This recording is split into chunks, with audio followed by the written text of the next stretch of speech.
আসসালামু আলাইকুম রহমতুল্লাহ। জেনে রাখা ভালো, কোয়েল পাখি, মুরগি ওদের একটা বৈশিষ্ট্য হচ্ছে ওরা ডাস্ট বাথ করে বা স্যান্ড শাওয়ার, বাংলায় বলতে গেলে ময়লার মধ্যে গড়াগড়ি করে। আর অধিকাংশ ক্ষেত্রে দেখা যায় দেশি মুরগিরা ছাইয়ের মধ্যে গড়াগড়ি করে। আমি ওই জিনিসটাকে চিন্তা করে আমাদের কোয়েল পাখিকেও একটু ছাই দিয়েছি গড়াগড়ি করার জন্য।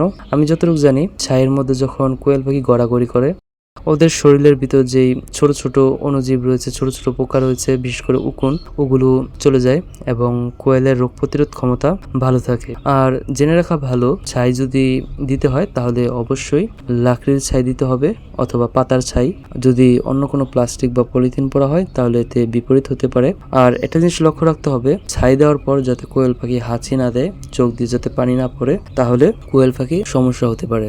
আর আরেকটি বিষয় হচ্ছে, আমাদের খামারে যে কোয়েল পাখিগুলো রয়েছে সেগুলো বর্তমানে একটু সুস্থ হচ্ছে।